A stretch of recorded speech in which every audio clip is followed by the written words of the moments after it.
지나왔던 시간들을 돌아보면 늘 아쉬움이 남습니다.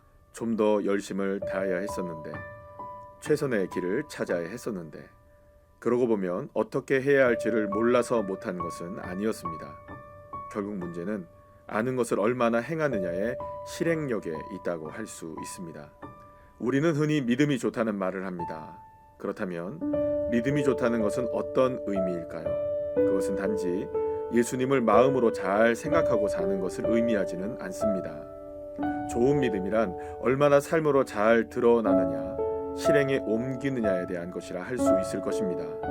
믿음 좋은 사람은 예배의 자리, 선교와 전도, 봉사와 헌신, 사랑과 섬김의 자리에 있는 사람이지 그것을 생각에만 머물러 있는 사람은 아닙니다.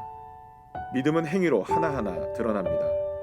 만약 드러나지 않는다면 그 사람의 신앙은 건강하지 못한 믿음입니다. 살아있는 믿음이란 실행력이 있는 믿음을 말합니다. 사도 야고보는 이렇게 말합니다. 믿음도 마찬가지입니다. 행동이 따르지 않는 믿음은 죽은 믿음입니다. 여기서 우리는 한 가지를 분명하게 정의하고 지나가야 합니다. 우리가 하나님의 은혜와 예수 그리스도의 십자가의 사랑으로 구원을 얻을 수 있는 것은 오직 믿음입니다. 너희는 그 은혜에 의하여 믿음으로 말미암아 구원을 받았으니 이것은 너희에게서 난 것이 아니요 하나님의 선물이라. 우리가 구원을 받는 것은 오직 믿음 때문이며 그 믿음은 하나님의 선물입니다. 이는 우리의 어떤 행위와 노력으로 얻을 수 있는 것이 아니라 오직 주님의 불강력적인 은혜로만 주어지는 것입니다. 우리의 그 어떤 작은 공로조차도 구원에 있어서는 아무런 힘이 되지 못합니다. 구원은 오직 하나님의 은혜를 믿음으로 얻게 되는 것입니다. 여기에서 사도 바울과 사도 야고보의 행위에 대한 차이를 발견하게 됩니다.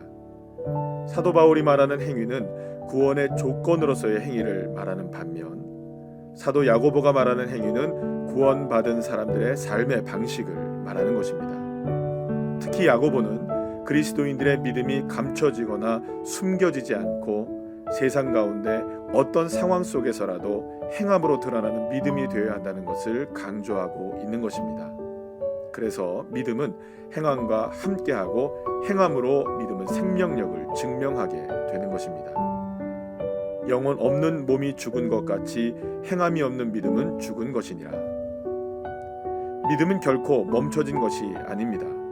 살아 움직이는 것입니다.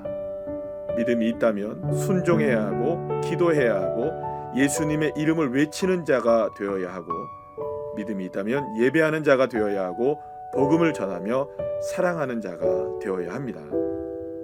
믿음을 살아냅시다. 삶에서 믿음을 드러냅시다. 우리 안에 있는 이 믿음이 얼마나 놀라운 은혜의 선물인지 삶을 통해 드러내고 행함으로 증명하여 예수님을 자랑하는 믿음의 사람들이 됩시다.